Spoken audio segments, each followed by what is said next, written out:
Bonjour à toutes et à tous et bienvenue dans cette vidéo coup de cœur. Aujourd'hui, c'est The Black Unicorn, recueil de poèmes composé par Audre Lorde qui est à l'honneur. Audre Lorde est une écrivaine et poète américaine, née en 1934 et décédée en 1992.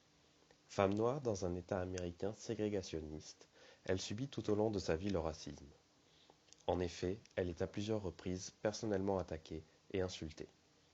Son œuvre nous laisse entrevoir, au-delà d'une quête d'identité, une affirmation de celle-ci.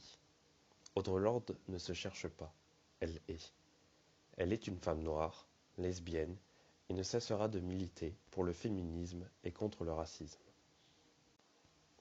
Le recueil de Black Unicorn est un condensé de ses luttes. Sous la forme de vers libres, chacun de ses poèmes traite de sa condition de femme noire et lesbienne, de son désir de liberté et d'une reconnaissance de ce qu'elle est. De nombreux textes font ainsi écho à ses origines africaines, ce qui donne d'ailleurs lieu, en fin de recueil, à la constitution d'un glossaire des noms africains utilisés au cours de l'œuvre.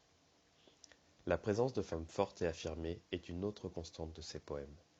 D'autres sujets politiques sont récurrents, comme la religion par exemple, et la nature tient également une place prépondérante.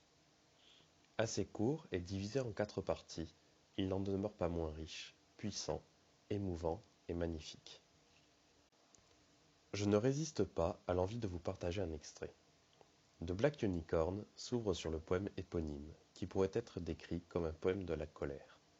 Audre Lorde semble y mettre en mots le ressenti des Afro-Américains d'alors, face à un système ségrégationniste qui, pour se justifier, renvoyait la faute sur la communauté noire.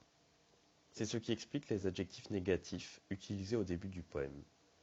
Cependant, cette colère, bien qu'elle ne semble pas perçue par la société, est finalement qualifiée d'acharnée, à la fin du poème, comme implacable. Ainsi, Audre Lorde décrit également ici un sentiment de révolte croissant, de fureur. J'espère que cette présentation vous donnera l'envie de plonger vers cette œuvre, qui n'est malheureusement pas, pour l'heure, traduite en français. À bientôt pour un nouveau coup de cœur. Bye!